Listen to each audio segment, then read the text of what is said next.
Excellency Mr. Mark Field, welcome to India. Sameer, Mr. Joshi, Excellency, ladies and gentlemen. It is my 5th interaction in the CYFY. This time I was keen, insisting upon Sameer spare me this time. I thought more than 3 years I have been the communication, the IT Minister of India. Then I have spoken enough here. But Sameer and Joshi both insisted too much. I like Observer Foundation, they are doing a good job. But that time the pressure is too much. Therefore next year, spare me declaration from here itself. Well, ladies and gentlemen, I will briefly outline for all of you. I see a lot of representatives from various parts of the country, from the world, and welcome to all of you. About India's digital story, about India's digital inclusion, and how are we seeking to cope with threat of security. The digital world provides many opportunities and also forces challenges. And as I was just telling the Minister, the problems of the unreal world impacts the real world. Digital world is an unreal world. It does not recognize geography, nations. It brings the world together by obliterating the limits of geography and political boundaries. It creates problems. I had the privilege to be a minister in the earlier India government led by Mr. Atal Bihari Vajpayee. And now I'm a minister in the Narendra Modi government. The Vajpayee government is known for making national highways, which has become a big achievement, connecting the entire length and breadth of India by 4- and 6-lane highways. When I became a minister in 2014, they asked me, what shall be your priority? And I just said, if the Vajpayee government was known for national highway, Mr. Narendra Modi government will be known for information highway. Again, after a year, they asked me, accidents do occur, Mr. Minister. What will you do if accidents occur on the information highway? Can you follow the same rule which you follow on the road highways? Do you stop making national highways if accidents occur? You don't. The do's and don'ts are very clear. Don't do drunken driving. Have the seat belts on. Follow the speed limits. The same we have to ensure here. That's the first observation I would like to make at the very outset. Because the sheer phenomenal energy of development empowerment which the digital world unleashes is required to be encashed and tapped. And therefore, what is the new ecosystem we have articulated in India as far as the digital world is concerned? I started speaking about it with the blessings of the Prime Minister from the year 2014. And I'm very happy that the world is now appreciating it. Internet is one of the finest creations of human mind, but it should not remain the monopoly of few. If internet is global, it must belong to the globe. If internet is global, it must have linkage with the local. Local ideas, local cultures. That's the first thing I have always been stating. The second, the evolution and success of internet is because of a variety of factors and contribution from many sides. The government, the academia, the scientific community, the technological community, the civil society, and others. Therefore, all of them must be stakeholders in the growth of internet governance. As far as the specific India's model is concerned, we have said we may have missed the industrial revolution because, Mr. Field, we were under your subjugation, don't mind it. Huh? Even the British imperialism. We missed the entrepreneurial revolution which swayed the world in the 70s, 80s, 90s because of the scourge of license, quota, permit raj. We don't want to miss the digital revolution. We want to become the leaders in that.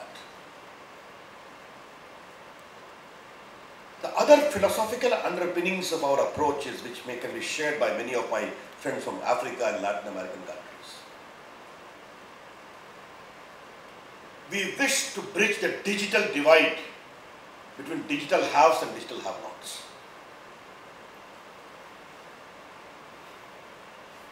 And the most important, any initiative for digital development must lead to digital inclusion. The digital platform must create an inclusive society. This has been the broad theme within which we engrafted programs like Digital India. Well, ladies and gentlemen, we have, under the government of our leader, Mr. Narendra Modi, and mind you, Mr. Modi went on, he started playing with gadgets from 90s itself. He forced all of us to be on social media. About close to almost 30 million or maybe even more follow him on the social media.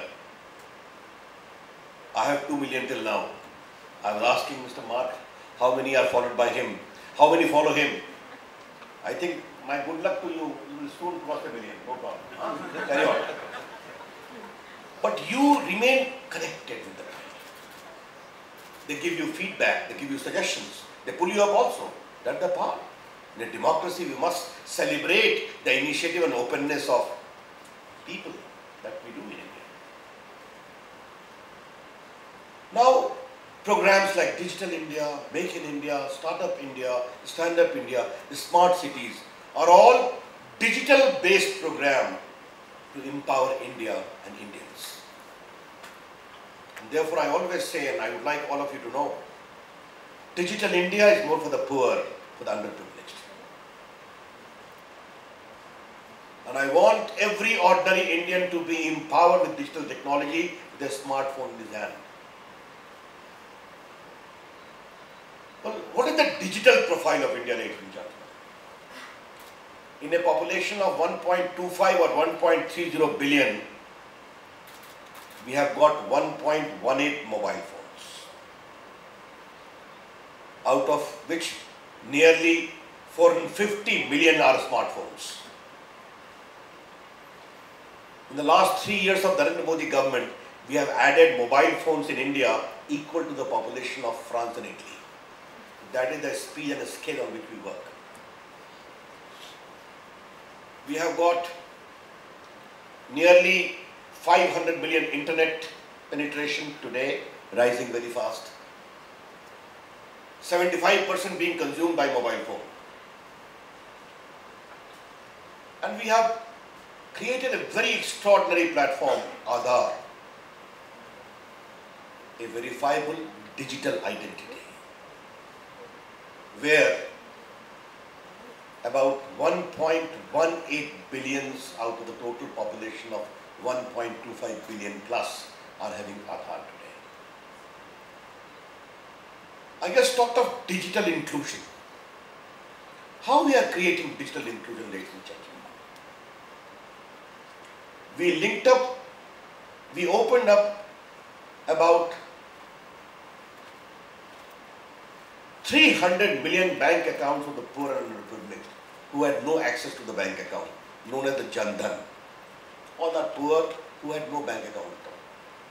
We linked that to the Aadhaar, seeded to the mobile, and started sending poor welfare subsidy for gas, for ration, for other subsidies that to the bank account. In India, poor people are entitled to various poor welfare subsidies. You know how much we have saved in the last 3 years under DBT, the direct benefit transfer? 58,000 crores, close to $9 billion, which used to be pocketed by middlemen and fictitious claimants. We have detected about 30 million fake gas connections and close to 275 million ration connections. Digital governance is good governance. Digital delivery is faster delivery. I would like to mention a few words about Aadhaar. This is my Aadhaar card. What does it contain? My photograph. I am a male. In the rear, my permanent Patna address. It does not contain my parents' name, my community, my religion, my caste, my educational qualification, my income or my medical record. None of the incidents by which you can be profiled is at all mentioned in this. But what does the system contain? My fingerprints and my iris, kept in encrypted form in safe and secure condition, duly supported by a parliamentary law with due regard to privacy. And the privacy is so tough, section 28, 29 and 30, that even I as an IT minister cannot disclose my fingerprint and iris to any unauthorized use. And this can be disclosed only in the case of overriding national security by a committee headed by the Cabinet Secretary, the Law Secretary and the IT Secretary, which shall remain valid only for 3 months. Now, second point in this connection is very important when I talk of digital inclusion. We said we must create technology which is affordable, number one. Number two, which is developmental. And number three, which is inclusive. How much this Aadhaar cost? $1 per head. Affordable technology. We have come with digital locker, free of cost. Nearly 3 billion records would be available on digital locker. We just talked of authentication of Aadhaar. Every day, 60 million authentication is done by the Aadhaar system. How does it work? You are going to open your bank account. We have got about almost 100 crore. How much it comes in millions? A billion bank accounts, out of which 600 million are linked to Aadhaar. You go to open a bank account, the system of Aadhaar doesn't know what for the name is being asked. They will only say, he is Ravi Shankar Prasad, his Aadhaar is this, because the biometrics doesn't speak a lie. Kept in safe conditions. This is how we are developing this whole technology. Why we are linking bank accounts to be linked up with Aadhaar. If you do money laundering, you can be caught. If you have fake bank accounts, you will be caught. Remember, it is a digital identity, not a physical identity. But the digital identity reinforces the physical identity. That is a very new technology we have developed, which is leading to a lot of digital inclusion. How we have shaped up the digital delivery of services. Today more than 80 hospitals are on e-hospital. At a click of a button you can get yourself registered. E-NAM, what is an E-NAM? Indian farmers produce their products, crops, to sell them at a click of a button. About 400 farming markets are available. You can negotiate for a price. E-scholarship. 10.5 million students are on e-scholarship, linked with Aadhaar. It is delivered. About 4.5 million was delivered till now. Therefore, from crops to education, to digital delivery of services, to medical registration and other services, we are doing that. We have created a very unique phenomena which I would like to share with you, Common Service Center. What are these common service centers? Young boys and girls in the vast hinterland of India, from Kashmir to Kanyakumari, are operating village level entrepreneurs. 270,000. They are giving digital delivery of services to the villages.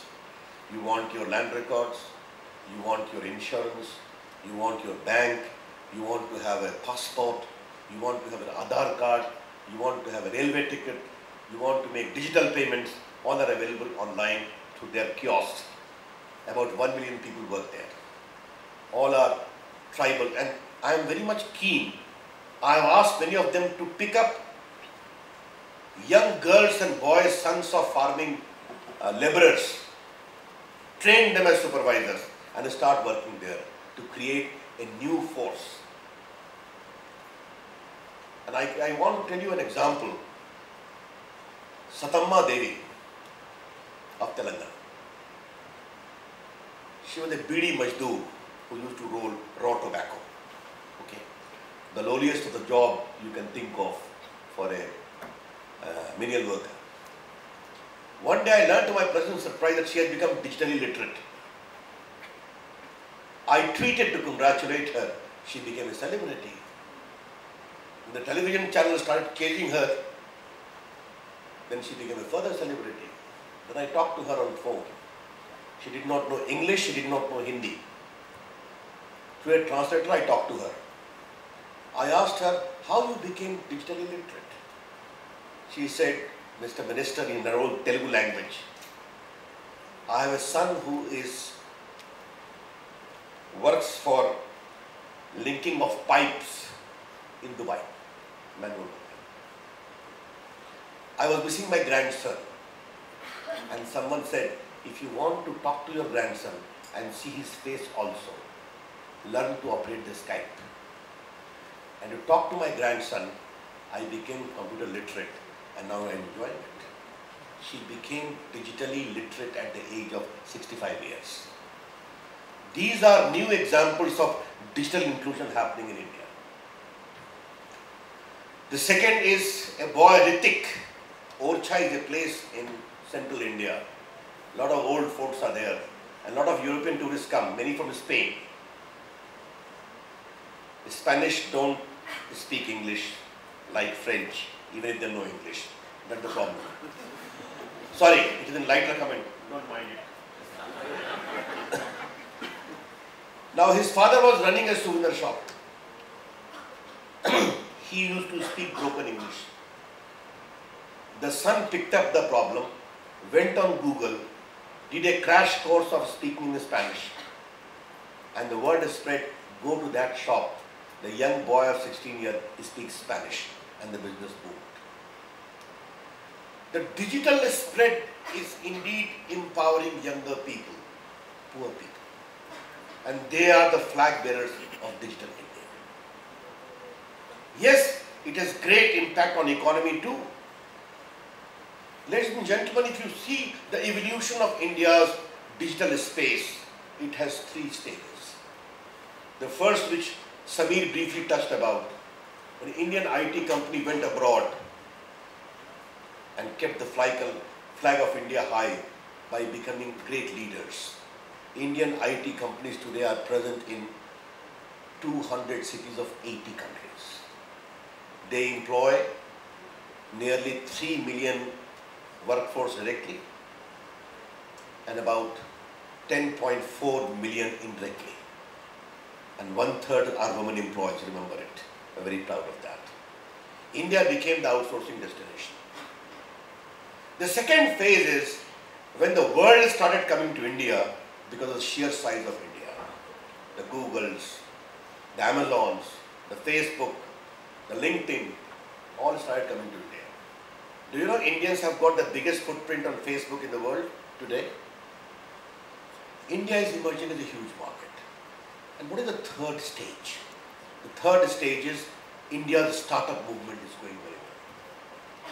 We are adding 5 to 6 startups every day, about 3 to 4,000 every year. And Indian companies are also becoming unicorn companies, like Flipkart, like others, like eMobile. And I see a new surge of startup movement happening in India. Yesterday I was coming from Dharamshala.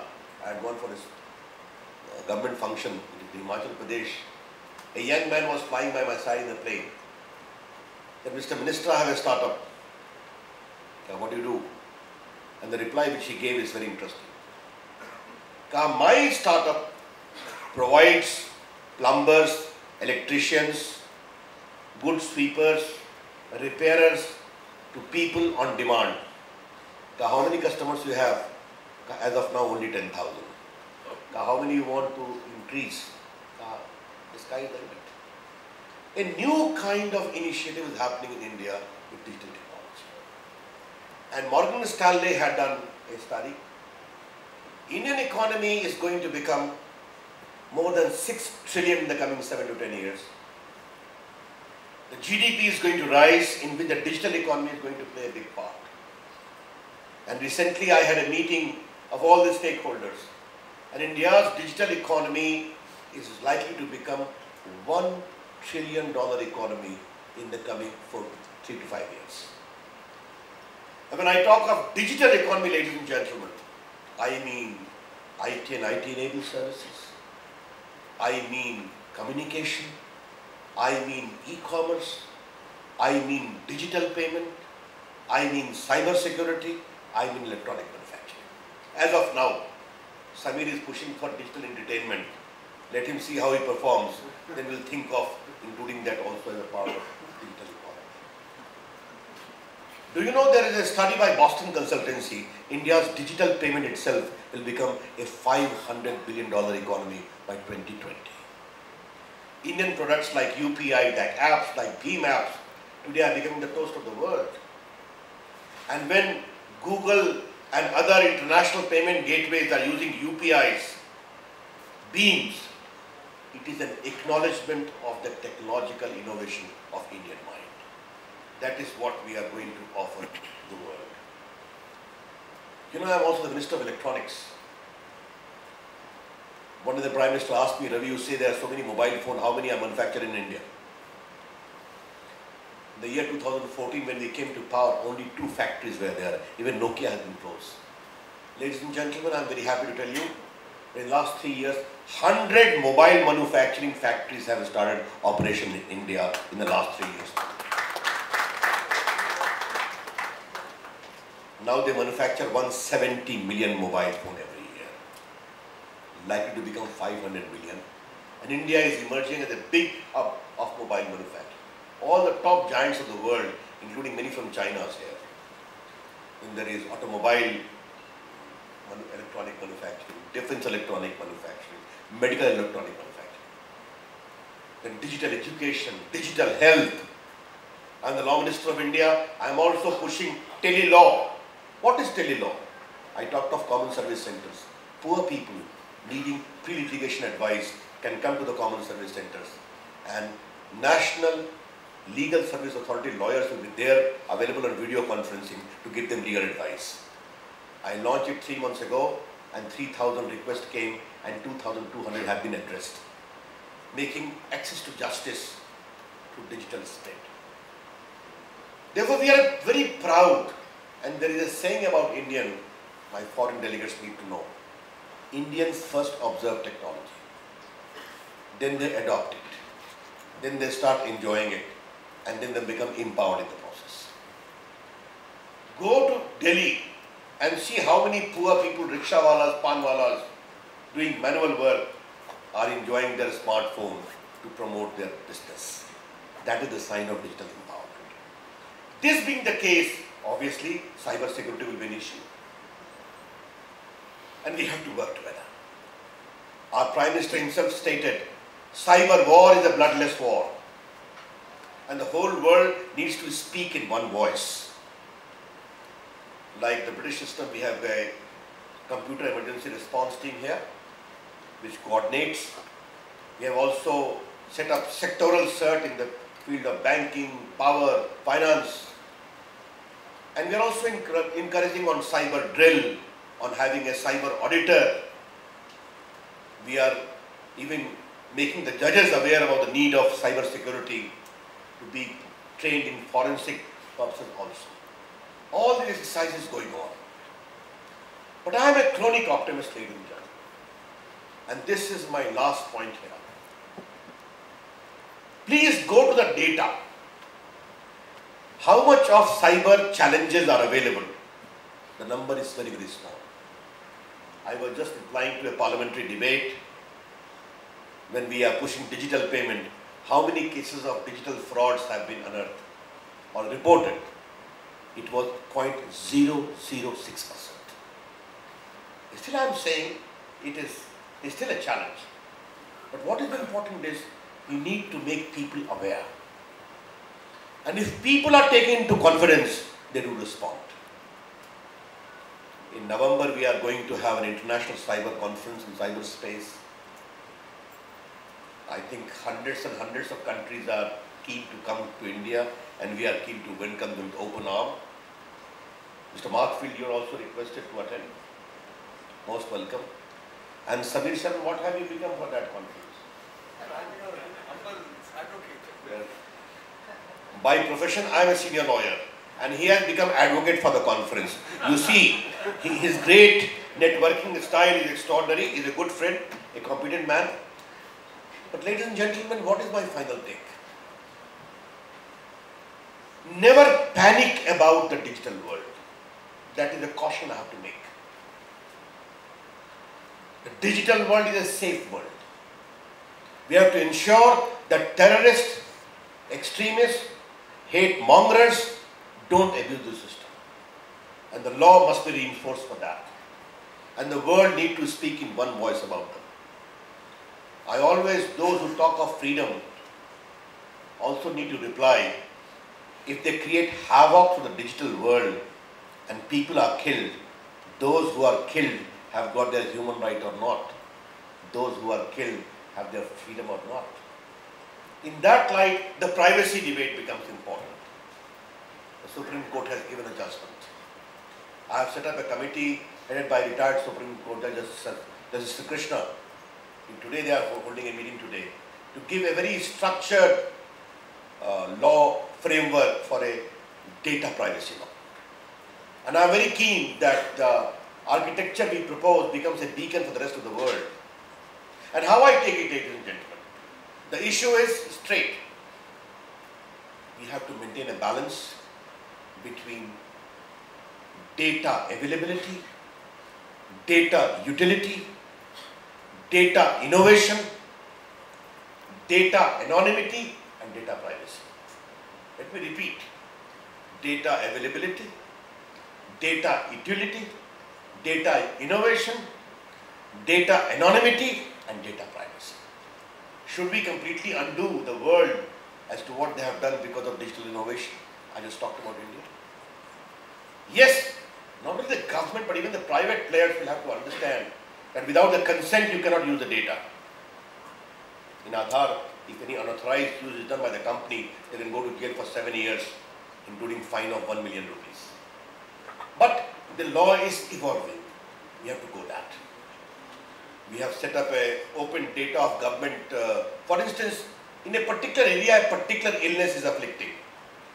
The policy maker must have the data available as to what are the factors because of that illness, so that it can be cured. But without disclosing the name of the data owner. Data anonymity. This is how we have to work. Two interesting examples were given to me. I would like to share and conclude my speech on data privacy. You want to go to Mumbai. Your going to Mumbai is your personal choice. You take a digital ticket. You go to the airport. You board a plane. You will be frisked by security. The CCTV will be there. Again, you will be on record. You want to go by railway, digital ticket. On record available, online available. The best thing is to bicycle to Mumbai if you can, if you want to maintain your privacy. What you eat is your personal choice. When you have gone to a restaurant, the moment the bill comes, the restaurant will know what you have eaten because your food preferences become public. And the last was very interesting example given by a journalist friend of mine. One young boy and girl are zooming past in Delhi on their motorcycle in a little romantic mood. You are crossing through a particular area and the CCTV installed on the gate of a particular house captures you. They have got the right to say it is none of your business to capture us in a romantic mood on my motorcycle. The owner will say, sorry, this CCTV is for my security. If it was captured by accident and not by design, I am not responsible. These are competing interests which we have to address when we talk of privacy. It is an evolving solution, but yes, as I was telling Mr. Field, the real problem is those who are in an open society, in a democracy governed by rule of law. Countries like Britain and India will have to take the extra load. But we are very happy because we value freedom and democracy. Thank you. Namaskar. Jai Hind.